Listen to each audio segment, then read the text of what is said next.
जय जगन्नाथ भूमि पूजन हो सारी तो फाइनाली फाउंडेशन जो रही खोला हो जाइए फाउंडेशन पर केमी आपण मैंने देखिपे जो पिलर बसापी रोड्र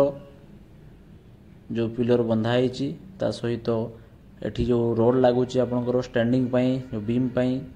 12 mm रो एवं जो सर्किल कर 8 mm रो लगुच ओके तले जो होती सीटा ता हूँ 10 आउ 8 mm को मिक्सिंग करी ओके तो ये सब पिलर गुड़ा को स्टैंड बाय करने चारि पाखरे इटा इटा को कन्स्टांट रखाई लेवलिंग कर मिस्त्री बहुत भल देखिपे सबकि आपड़ भी जानवा दरकार एमती कौन घर कार्य हो कहीं आप घर कले ठकई पड़े केमी लगुच घर कार्य कमेंट माध्यम जनइबे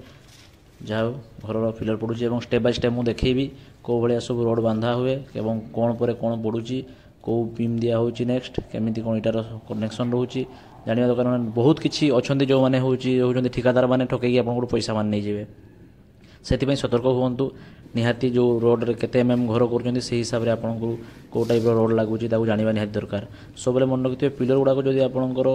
12 mm तक निहाती देवा दरकार तो जब आहरी हेवी देवाई चाहिए 16 mm आप लगे पारे कहीं स्टैंडिंग सब घर इंपोर्टाट आगु घर आज्ञा पथर होता है कि एवं घर पिलर छिड़ा हो तो ठीक अच्छे केमी लगुच वीडियो कमेंट माध्यम जनइबे जय जगन्नाथ।